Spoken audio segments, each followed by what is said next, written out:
నమస్కారం. దూరదర్శన్ వార్తలకు స్వాగతం. నేను లహరి. వార్తల్లో ముందుగా ముఖ్యాంశాలు.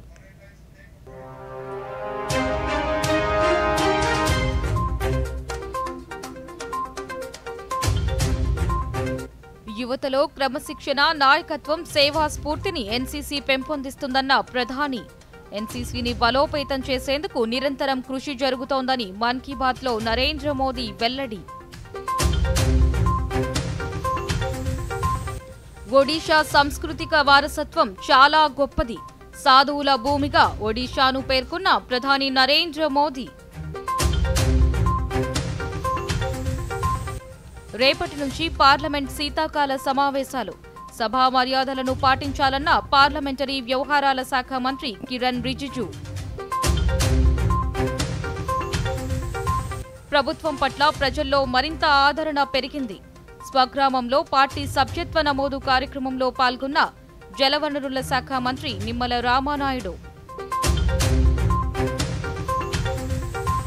ఈ నెల 28 నుంచి పద్మావతి అమ్మవారి కార్తీక బ్రహ్మోత్సవాలు. ఏర్పాట్లను పరిశీలించిన ఈవో జె శ్యామలరావు. ఇక వార్తల్లోని వివరాలను చూద్దాం.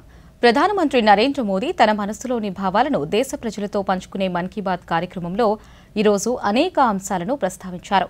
116వ సంచికలో దేశ సామూహిక కృషిపై సంభాషించే మన్ కీ బాత్ అంటే దేశం సాధించిన విజయాల సంభాషణ అని పేర్కొన్నారు. ఎన్సీసీ డే సందర్భంగా ఎన్సీసీ క్యాడెట్ల సేవలను ప్రధాని కొనియాడారు. వచ్చే జనవరి 12వ తేదీన స్వామి వివేకానంద జయంతి సందర్భంగా ఢిల్లీలో Viksit Bharat young leaders dialogue కార్యక్రమాన్ని నిర్వహిస్తున్నట్లు తెలిపారు.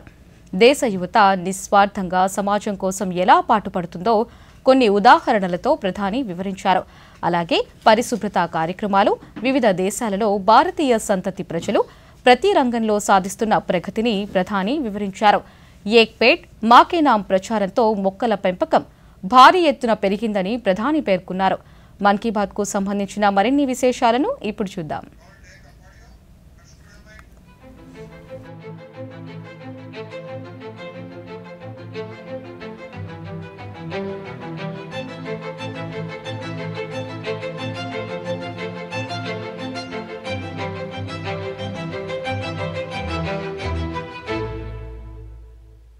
ప్రధానమంత్రి నరేంద్ర మోదీ తన మనసులోని భావాలను దేశ ప్రజలతో పంచుకునే కార్యక్రమంలో ఈరోజు అనేక అంశాలను ప్రస్తావించారు. 116వ సంచికలో దేశ సామూహిక కృషిపై సంభాషించే మన్ కీ బాత్ అంటే దేశం సాధించిన విజయాల సంభాషణని పేర్కొన్నారు. ప్రజల సామర్థ్యాలపై సంభాషణని పేర్కొన్నారు. మన్ కీ బాత్ అంటే దేశ యువత కలలు, దేశ ప్రజల ఆకాంక్షల సంభాషణని తెలిపారు. తాను నేరుగా సంభాషించేందుకు నెలంతా మన్ కీ బాత్ కోసం ఎదురు చూస్తూ ఉంటానని పేర్కొన్నారు.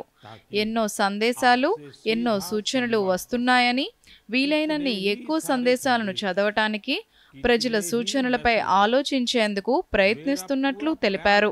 ఈ రోజు ఎంతో ప్రత్యేకమైన రోజని, ఈ రోజు ఎన్సీసీ డే అని తెలిపారు. ఎన్సీసీ అనే పేరు చెప్పగానే మనకు స్కూల్, కాలేజ్ రోజులు గుర్తుకు వస్తాయన్నారు. నేను స్వయంగా ఎన్సీసీ క్యాడెట్ కావడంతో తాను పొందిన అనుభవం వెలకట్టలేనిదని పేర్కొన్నారు. యువతలో క్రమశిక్షణ, నాయకత్వం, సేవా స్ఫూర్తిని ఎన్సీసీ పెంపొందిస్తుందన్నారు. విపత్తులు సంభవించినప్పుడు, ఏదైనా ప్రమాదం జరిగినా సహాయం చేయటానికి ఎన్సీసీ క్యాడెట్లు తప్పకుండా ముందుకు వస్తారన్నారు. దేశంలో ఎన్సీసీని బలోపేతం చేసేందుకు నిరంతరం కృషి జరుగుతోందన్నారు. 2014లో దాదాపు 14 లక్షల మంది యువత ఎన్సీసీలో ఉంటే ప్రస్తుతం 20 లక్షల మందికి పైగా యువత ఎన్సీసీలో ఉన్నారన్నారు. గతంతో పోలిస్తే ఇప్పుడు 5,000 కొత్త పాఠశాలలు, కళాశాలల్లో ఎన్సీసీ సౌకర్యం అందుబాటులో ఉందన్నారు. గతంలో ఎన్సీసీ క్యాడెట్లలో బాలికలు 25% మాత్రమే ఉంటే ప్రస్తుతం 40% పెరిగిందన్నారు. సరిహద్దు వెంబడి నివసిస్తున్న మరింత మంది యువతను ఎన్సీసీతో అనుసంధానం చేయాలనే ప్రచారం కూడా నిరంతరం కొనసాగుతుందని మోదీ తెలిపారు. అత్యధిక సంఖ్యలో ఎన్సీసీలో చేరాలని యువతను కోరుతున్నట్లు మోదీ పేర్కొన్నారు. ఏ వృత్తిని కొనసాగించినా వ్యక్తిత్వాన్ని నిర్మించడంలో ఎన్సీసీ గొప్ప సహాయం చేస్తుందని ప్రధాని వివరించారు. వికసిత భారతదేశ నిర్మాణంలో యువత పాత్ర ఎంతో కీలకమని ప్రధాని పేర్కొన్నారు. యువత సంఘటితంగా మేధోమథనం చేసి దేశ భవిష్యత్ ప్రయాణంపై ఆలోచిస్తే అప్పుడు ఖచ్చితంగా దృఢమైన మార్గాలు లభిస్తాయన్నారు. జనవరి 12వ తేదీ స్వామి వివేకానంద జయంతిని దేశం యువజన దినోత్సవంగా జరుపుకుంటున్నామని, వచ్చే ఏడాది స్వామి వివేకానంద 162వ జయంతి ప్రత్యేకంగా జరుగుతుందన్నారు. జనవరి 11 నుంచి 12 తేదీల్లో ఢిల్లీలోని భారత మండపంలో యువజన ఆలోచనల మహాకుంభమేళా జరుగుతుందని ప్రధాని వివరించారు. ఈ కార్యక్రమానికి వికసిత భారత్ యంగ్ లీడర్స్ డైలాగ్ అని పేరు పెట్టారని పేర్కొన్నారు. దేశం నలుమూలల నుండి కోట్లాది మంది యువత ఇందులో పాల్గొంటుందని, గ్రామం, బ్లాక్, జిల్లా, రాష్ట్ర స్థాయిల్లో ఎంపికైన 2000 మంది యువత భారత్ మండపంలో అభివృద్ధి చెందిన భారతదేశ యువ నాయకుల సంభాషణ కోసం సమావేశమవుతుందని తెలిపారు. రాజకీయ నేపథ్యం లేని కుటుంబాలకు చెందిన యువత రాజకీయాల్లోకి రావాలని ఎర్రకోట నుంచి ఇచ్చిన పిలుపునకు 1,00,000 మంది యువత రాజకీయాల్లోకి తెచ్చేందుకు దేశంలో వివిధ ప్రత్యేక ప్రచార కార్యక్రమాలు జరుగుతున్నాయన్నారు. వికసిత భారత్ యంగ్ లీడర్స్ డైలాగ్ కూడా అలాంటి ప్రయత్నమేనన్నారు. ఇందులో భారతదేశంలోని వివిధ ప్రాంతాల నుండే కాకుండా విదేశాల నుండి కూడా నిపుణులు పాల్గొంటారని తెలిపారు. జాతీయ, అంతర్జాతీయ ప్రముఖులు కూడా చాలా మంది హాజరవుతారని, అందులో తాను కూడా వీలైనంత ఎక్కువ సమయం పాల్గొంటానని, యువత తమ ఆలోచనలను నేరుగా తెలిపేందుకు అవకాశం లభిస్తుందని, ఈ ఆలోచనలను దేశం ఎలా ముందుకు తీసుకువెళ్లేలా ఒక దృఢమైన రోడ్ మ్యాప్ను ఎలా రూపొందించవచ్చనే అంశంపై బ్లూ ప్రింట్ తయారవుతుందన్నారు. దేశ భవిష్యత్తును నిర్మించేందుకు ఇదో గొప్ప అవకాశమన్నారు. అందరం కలిసి దేశాన్ని నిర్మిద్దామని, అభివృద్ధి చేద్దామని కోరారు. అలాగే దేశంలో యువత నిస్వార్థంగా సమాజం కోసం పాటుపడుతోందని, ప్రజల చిన్న చిన్న సమస్యలకు పరిష్కారాలు వెతికే పనిలో నిమగ్నమైన యువకులు ఎందరో ఉన్నారన్నారు. ఈ సందర్భంగా లక్నోలో కొందరు యువకులు సమూహాలుగా ఏర్పడి వృద్ధులకు డిజిటల్ లైఫ్ సర్టిఫికేట్ అందించే పనిలో సహాయపడుతున్నారని ప్రధాని తెలిపారు. ఎన్నో నగరాల్లో యువత డిజిటల్ ఉద్యమంలో పెద్దలను కూడా భాగస్వాములు చేయటానికి ముందుకు వస్తున్నారన్నారు. అలాగే భోపాల్కు చెందిన మహేష్ పెద్దలకు మొబైల్ ద్వారా చెల్లింపులు చేయటం నేర్పించిన అంశాలను వివరించారు. మన్ కీ బాత్ గత నెల ఎపిసోడ్లో డిజిటల్ అరెస్టుపై చర్చించిన అంశాన్ని మరోసారి ప్రస్తావించారు. మోసాలకు గురైన బాధితుల్లో ఎక్కువ మంది వృద్ధులేనని, వారికి అవగాహన కల్పించి సైబర్ మోసాలకు గురి కాకుండా చేయూతనివ్వటం మన బాధ్యత అన్నారు. ప్రభుత్వంలో డిజిటల్ అరెస్ట్ అనే నిబంధన లేదని మళ్లీ వివరించాలన్నారు. ఇది పూర్తిగా అబద్ధమని, ప్రజలను మోసపూరితంగా ఉచ్చులోకి లాగేందుకు చేసే ప్రయత్నమని పేర్కొన్నారు. పిల్లల చదువుకు సంబంధించి అనేక రకాల ప్రయోగాలు జరుగుతున్నాయని, వారిలో సృజనాత్మకతను పెంచి పుస్తకాలపై ప్రేమను పెంచేందుకు అనేక ప్రయత్నాలు జరుగుతున్నాయన్నారు.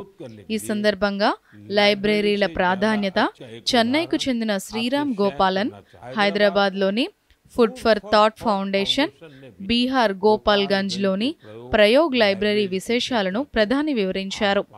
ఇక ప్రధాని తన గయానా పర్యటన విశేషాలను మన్ కీ బాత్లో వెల్లడించారు. నేడు గయానాలోని భారతీయ సంతతికి చెందిన ప్రజలు రాజకీయాలు, వ్యాపారం, విద్య, సంస్కృతి లాంటి ప్రతి రంగంలో గయానాకు నాయకత్వం వహిస్తున్నారన్నారు.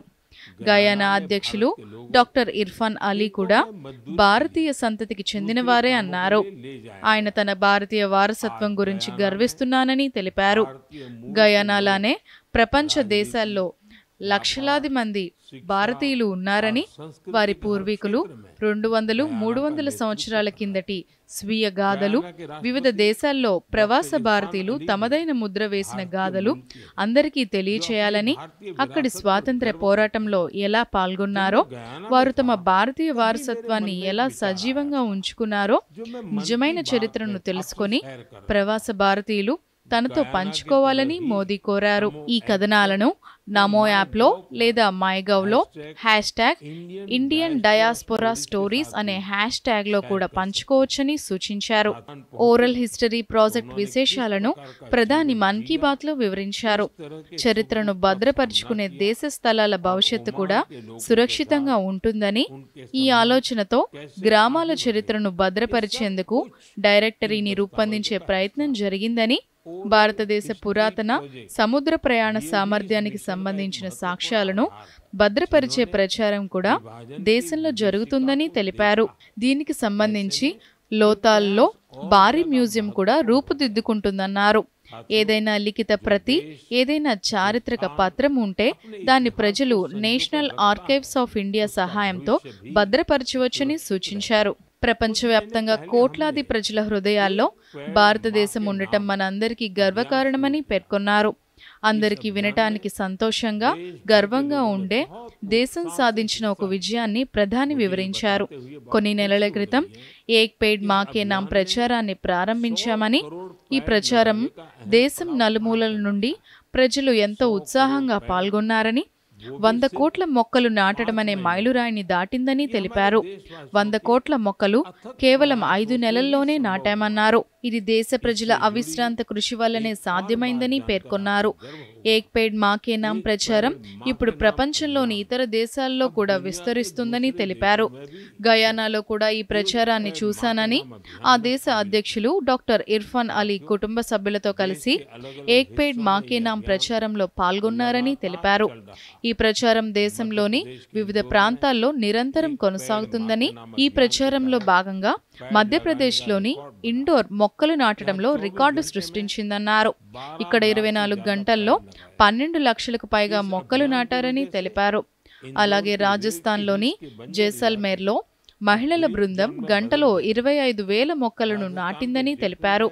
ఈ ప్రచారంలో ఎవరైనా వారి తల్లి పేరిట ఒక మొక్కను నాటవచ్చని, అమ్మతో కలిసి కూడా ఒక మొక్కను నాటవచ్చని, లేకుంటే ఆమె ఫోటోతో మొక్కను నాటవచ్చని, ఈ ప్రచారంలో భాగం కావాలని, ఈ మొక్కతో సెల్ఫీని mygov.in కూడా పోస్ట్ చేయవచ్చని సూచించారు. నగరాల్లో పిచ్చుకలు చాలా అరుదుగా కనిపిస్తున్నాయని, పిచ్చుకలను చిత్రాలు, వీడియోల్లో మాత్రమే చూసిన నేటి తరం పిల్లలు చాలా మంది ఉన్నారని పేర్కొన్న ప్రధాని, చెన్నైకి చెందిన కూడుగల్ ట్రస్ట్ పిచ్చుకల సంఖ్యను పెంచేందుకు చేస్తున్న ప్రచార విశేషాలను, పిచ్చుకల సంఖ్య ఎలా పెరిగింది ప్రధాని వివరించారు. కర్ణాటకలోని మైసూర్లో ఎర్లీ బర్డ్ పేరుతో జరుగుతున్న ప్రచారాన్ని మోదీ తెలిపారు. దశాబ్దాల నాటి ఫైళ్లను, చెత్తను తొలగించేందుకు ప్రత్యేక పరిశుభ్రత కార్యక్రమాన్ని చేపట్టామని, ఈ ప్రచారం ప్రభుత్వ శాఖల్లో అద్భుతమైన ఫలితాలను ఇచ్చిందని తెలిపారు. పరిశుభ్రత కారణంగా కార్యాలయాల్లో చాలా స్థలం ఖాళీ అయిందని, దీంతో పని ప్రదేశాన్ని శుభ్రంగా ఉంచుకోవాలనే భావనను కూడా పెంచుకున్నారని తెలిపారు. దేశంలోని అనేక ప్రాంతాల్లో యువతరం పనికిరాని వస్తువులను ఉపయోగించి వ్యర్థాలతో బంగారం తయారు చేస్తుందని, వారు రకరకాల ఆవిష్కరణలు చేస్తున్నారని, దీని ద్వారా డబ్బు సంపాదిస్తూ ఉపాధి మార్గాలను అభివృద్ధి చేస్తున్నారని తెలిపారు. ఈ యువత తమ ప్రయత్నాల ద్వారా స్థిరమైన జీవన శైలిని కూడా ప్రోత్సహిస్తుందని తెలిపారు. ముంబైకి చెందిన 2 యువతులు వ్యర్థాలతో ఫ్యాషన్ వస్తువులను తయారు చేస్తున్న విశేషాలను, ఉత్తరప్రదేశ్లోని కాన్పూర్లో మార్నింగ్ వాక్ వెళ్లిన వారు గంగా నది ఘాట్లపై పడేసిన ప్లాస్టిక్, ఇతర వ్యర్థాలను సేకరించి పరిశుభ్రతకు పరిరక్షిస్తున్న అంశాలను ప్రధాని ప్రస్తావించారు. దేశవ్యాప్తంగా పలు ప్రాంతాల్లో ప్లాస్టిక్ వ్యర్థాలను ఎలా తొలగిస్తున్నారో ప్రధాని వివరించారు. ఇటువంటి ప్రయత్నాలు భారతదేశ పరిశుభ్ర ప్రచారానికి ఊపునిస్తున్నాయని, ఇది నిరంతరం కొనసాగే ప్రచారమని, ఇలాంటి ప్రయత్నాలను తనకు తెలియచేయాలని ప్రధాని కోరారు.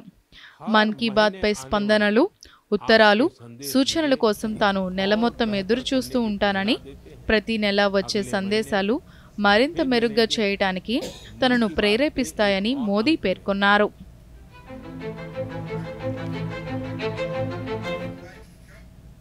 వేగంగా అభివృద్ధి చెందుతున్న రాష్ట్రాలలో ఒరిస్సాను చేర్చాలని కేంద్ర ప్రభుత్వ లక్ష్యంగా ఉందని ప్రధానమంత్రి నరేంద్ర మోదీ అన్నారు. కొత్త ఢిల్లీలో ఈరోజు జరిగిన ఒరిస్సా పర్వ్ 2024 ముగింపు కార్యక్రమంలో ప్రధాని ముఖ్య అతిథిగా పాల్గొన్నారు. ఈ సందర్భంగా ఆయన మాట్లాడుతూ ఒడిశా ఉత్సవాలలో పాల్గొనడం సంతోషంగా ఉందన్నారు. దేశాభివృద్ధిలో ఒరిస్సా కీలక పాత్ర పోషిస్తుందని తెలిపారు. సాంస్కృతిక వారసత్వం కలిగిన సాధువుల భూమిగా ఒరిస్సా నిలుస్తుందన్నారు. సీఫుడ్ ప్రాసెసింగ్కు గొప్ప సామర్థ్యం కలిగిన రాష్ట్రంగా ఒరిస్సా నిలుస్తుందని పేర్కొన్నారు. ఈ మేరకు ఒరిస్సాకు 3 రెట్లు అదనపు బడ్జెట్ కేటాయిస్తున్నట్లు చెప్పారు. ఒరిస్సాలో వ్యాపారాన్ని సులభతరం చేయడానికి తాము కట్టుబడి ఉన్నామని చెప్పారు. బోధియా వారసత్వం పరిరక్షణ ప్రచారం కోసం ఒడిశా పర్వ్ సంస్థలు పలు కార్యక్రమాలను నిర్వహించడం అభినందనీయమని ప్రధాని అన్నారు. आपण मान को भेटी मुंह बहुत आनंदित। साथियों, ओडिशा हमेशा से संतों और विद्वानों की धरती रही है। सरल महाभारत, उड़िया भागवत हमारे धर्म ग्रंथों को जिस तरह यहां के विद्वानों ने लोक भाषा में घर घर पहुंचाया, जिस तरह ऋषियों के विचारों से जन जन को जोड़ा, उसने भारत की सांस्कृतिक समृद्धि में बहुत बड़ी भूमिका निभाई है। उड़िया भाषा में महाप्रभु जगन्नाथ जी से जुड़ा कितना बड़ा साहित्य है। मुझे भी వార్తల్లో చిన్న విరామం తీసుకుందాం. సార్ అడ్వాన్స్ 50,000 కానీ అంత క్యాష్ మేము తీసుకురాలేదు. ఇంకా ఈ రోజు బ్యాంక్ కూడా బంద్. పరిష్కారం ఉంది. డిజిటల్ పేమెంట్ తేలికైన డోస్. కానీ అరే కంగారు పడకండి. జాగ్రత్తగా చేస్తే ఎలాంటి సైడ్ ఎఫెక్ట్స్ కూడా ఉండవు. మీ ఫోన్ ఇవ్వండి. మీ ఫోన్ ఇక్కడ ఉంచండి. డిజిటల్ పేమెంట్ తో లావాదేవీలు చేయవచ్చు. సులభం, సురక్షితం మరియు వేగవంతం. నేనైతే వీరికి డిజిటల్ పేమెంట్ చేయడం నేర్పించాను. మరి మీరు? ఎందుకంటే ఆర్బీఐ చెప్తుంది డిజిటల్ పేమెంట్ వాడండి, ఇతరులకు నేర్పించండి. వార్తలకు తిరిగి స్వాగతం. పార్లమెంటు శీతాకాల సమావేశాలు రేపటి నుంచి ప్రారంభం కానున్నాయి. డిసెంబర్ 20 వరకు ఈ సమావేశాలు కొనసాగనున్నాయి. పార్లమెంట్ శీతాకాల సమావేశాల నేపథ్యంలో పార్లమెంట్లో ఈరోజు అఖిలపక్ష సమావేశం జరిగింది. ఈ సమావేశానికి రక్షణ శాఖ మంత్రి రాజ్నాథ్ సింగ్ అధ్యక్షత వహించారు. ఈ కార్యక్రమంలో 32 పార్టీలకు చెందిన 42 మంది నేతలు హాజరైనట్లు పార్లమెంటరీ వ్యవహారాల శాఖ మంత్రి కిరణ్ రిజిజు మీడియాకు తెలిపారు. పార్లమెంట్ శీతాకాల సమావేశాల్లో చర్చలకు రానున్న బిల్లులు, వివిధ అంశాలపై ఈ సమావేశంలో చర్చించారు. సమావేశాలు సజావుగా సాగేలా సహకరించాలని ప్రభుత్వం ప్రతిపక్ష పార్టీలను కోరుతున్నట్లు కిరణ్ రిజిజు పేర్కొన్నారు. శీతాకాల సమావేశాలకు నవంబర్ 26న రాజ్యాంగ దినోత్సవం సందర్భంగా లోక్సభ, రాజ్యసభ సమావేశాలకు విరామం రానుంది. पॉलिटिकल पार्टी के फ्लोर लीडर्स ने सुझाव दिया है, उसको हम बिजनेस एडवाइजरी कमेटी में और राज्यसभा के चेयरमैन और लोकसभा के स्पीकर महोदय दोनों से बात करके फिर कौन कौन सा विषय चर्चा में लाना है इसको हम आगे बढ़ाएंगे. विषय तो बहुत है, कुछ विषयों पर सब लोग ने कहा कि चर्चा होना चाहिए. हम चाहते हैं कि विषय अच्छी तरह से लोकसभा राज्यसभा में चर्चा होनी चाहिए. सरकार तैयार है किसी भी विषय पर चर्चा करने के लिए. सरकार की ओर से हमेशा तैयार होते हैं.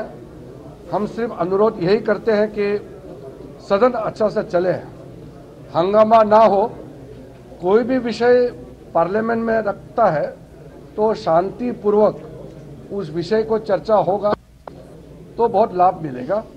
हर सदस्य चर्चा में भाग लेना चाहता है, लेकिन सदन अच्छी तरह से चलना चाहिए.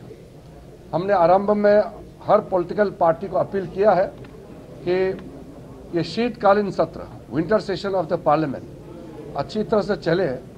इसमें सबका सहयोग चाहिए और सबका भागीदारी जरूरी है. కూటమి ప్రభుత్వం అధికారంలోకి వచ్చిన కొద్ది కాలంలోనే ఇచ్చిన హామీలు నెరవేర్చడంతో ప్రభుత్వం పట్ల ప్రజల్లో మరింత ఆదరణ పెరిగిందని రాష్ట్ర జలవనరుల శాఖ మంత్రి నిమ్మల రామానాయుడు అన్నారు. పశ్చిమ గోదావరి జిల్లా పాలకొల్లు నియోజకవర్గంలోని మంత్రి స్వగ్రామం ఆగర్తిపాలెంలో ఇంటింటికి వెళ్లి పార్టీ సభ్యత్వ నమోదు కార్యక్రమాన్ని చేపట్టారు. ఈ సందర్భంగా ప్రజల యోగక్షేమాలను అడిగి తెలుసుకున్నారు.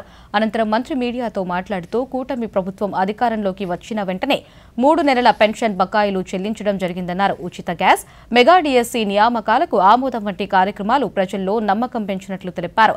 అన్నా క్యాంటీన్ల ఏర్పాటుతో పేదలకు అందుబాటు ధరల్లో భోజనం దక్కిందని మంత్రి వివరించారు. మరి మొదలైనటువంటి తెలుగుదేశం పార్టీ సభ్యత్వ నమోదుకు విశేషమైనటువంటి స్పందన ప్రజల నుండి లభిస్తున్నటువంటి పరిస్థితి.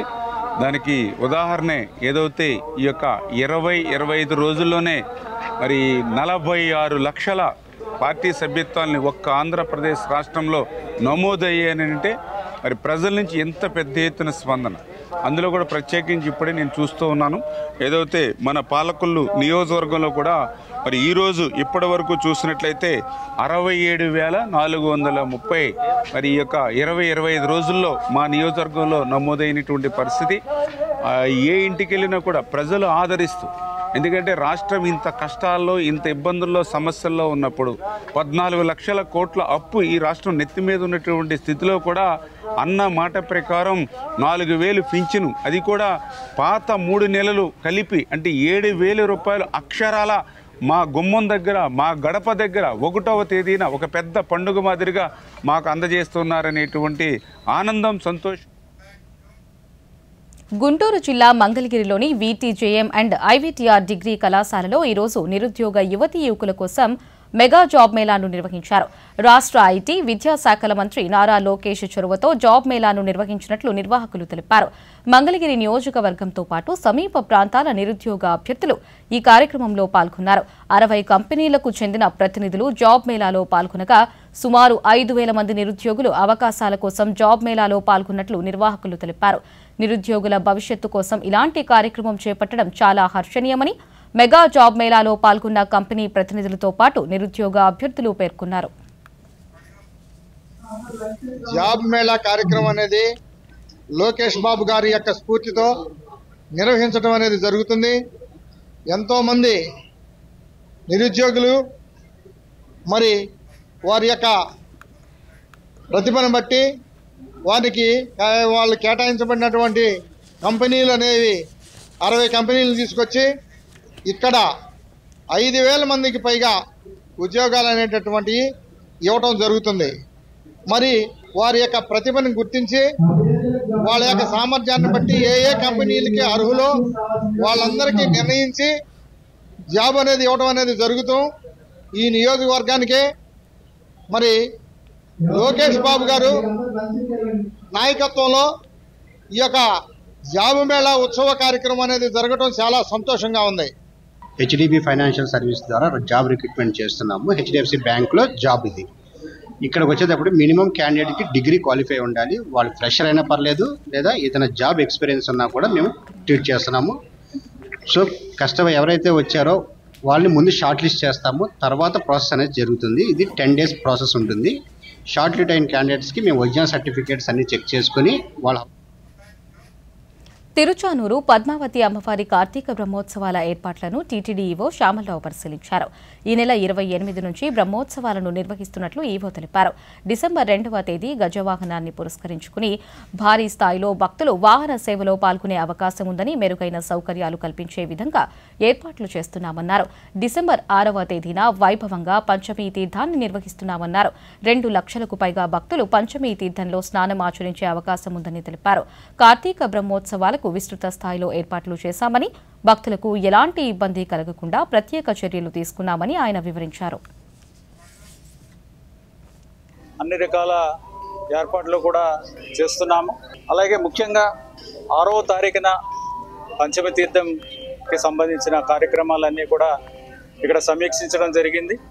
ఆ రోజున వేలాది మంది భక్తులు వస్తారు కాబట్టి వారికి ఎటువంటి ఇబ్బందులు లేకుండా, అలాగే ఎటువంటి ట్రాఫిక్ సమస్యలు కూడా లేకుండా అన్ని రకాలుగా ఎస్పీ గారితో, విజిలెన్స్ వారితో, అలాగే మా టీటీడీ సిబ్బంది అందరితో కూడా చర్చించడం జరిగింది. అలాగే ప్రపంచాన్ని హైందవ ధర్మం వైపు నడిపించే మహోన్నత వ్యక్తిత్వం కలిగిన నేత ప్రధాని నరేంద్ర మోదీ అని హెచ్ఎర్ల శాసనసభ్యులు ఎన్ ఈశ్వరరావు అన్నారు. శ్రీకాకుళం జిల్లా పొంతూరు మండలం గారపేట గ్రామంలో ఆనంద ఆశ్రమంలో ఈరోజు హిందూ ధార్మిక మహాసమ్మేళనం జరిగింది. ఆశ్రమ వ్యవస్థాపకులు శ్రీనివాసానంద స్వామిజీ ఆధ్వర్యంలో ఏర్పాటు చేసిన ఈ ధార్మిక సదస్సుకు తెలుగు రాష్ట్రాలతో పాటు ఒడిశా, ఛత్తీస్గఢ్, పశ్చిమ బెంగాల్ రాష్ట్రాల నుండి పెద్ద ఎత్తున సాధువులు, పీఠాధిపతులు సమ్మేళనంలో పాల్గొన్నారు.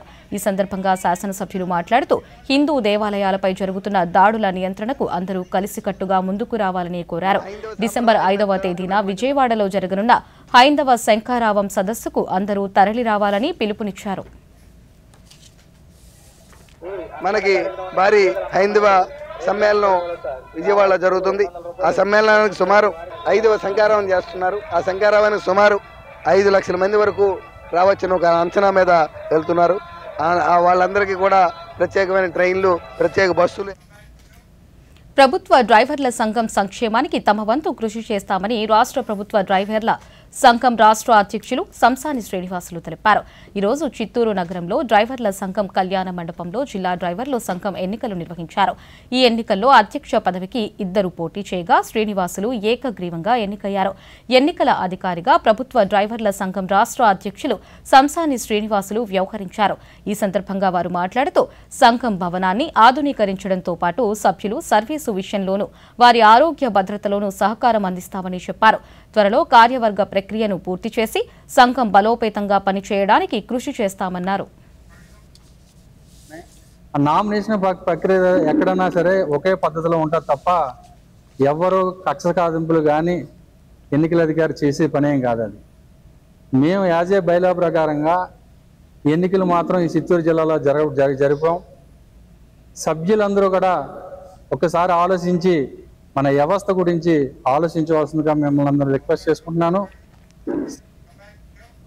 ట్రావెన్కోర్ సంస్థానాధీశులు అనంత పద్మనాభ స్వామి దేవాలయ trust president doctor Ashwini Tirunal Gauri Lakshmibai ఈరోజు ప్రముఖ గాయకులు గజల్ శ్రీనివాస్తో కలిసి సింహాచలంలోని శ్రీ వరాహ లక్ష్మీ నరసింహ స్వామివారిని దర్శించుకున్నారు. వీరికి ఆలయ కార్యనిర్వహణ అధికారి వి త్రినాథరావు శ్రీనివాసాచార్యులు నాదస్వర వేద మంత్రాలతో స్వాగతం పలికి ముందుగా కప్పస్తంభం ఆలింగనం, స్వామివారి దర్శనం అనంతరం వేద పండితులచే వేద ఆశీర్వచనం పొందారు. తదుపరి స్వామివారి శేషవస్త్రంతో సత్కరించి ఈవో త్రినాథరావు స్వామివారి ప్రసాదాలు, చిత్రపటాన్ని బహుకరించారు.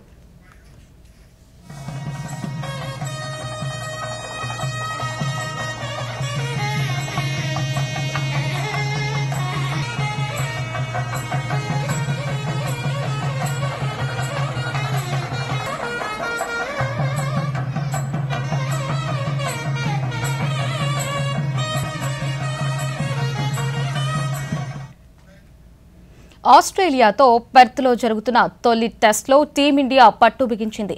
3వ రోజు ఆట ముగిసే సమయానికి 2వ ఇన్నింగ్స్లో 12 పరుగులకే 3 వికెట్లు కూల్చేసింది.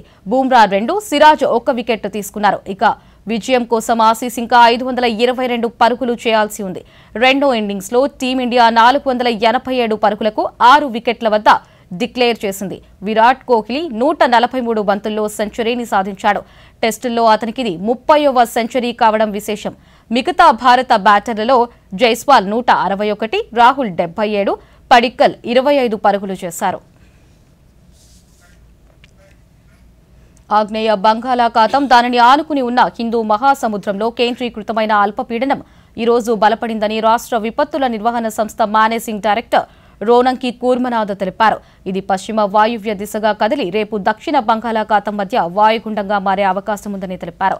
ఆ తర్వాత మరో 2 రోజుల్లో వాయువ్య దిశగా తమిళనాడు, శ్రీలంక తీరాల వైపు వెళ్లే అవకాశం ఉందన్నారు. దీని ప్రభావంతో బుధవారం నుంచి శనివారం వరకు కోస్తాంధ్రలో అక్కడక్కడ భారీ వర్షాలు కురిసే అవకాశం ఉందని ఆయన వెల్లడించారు.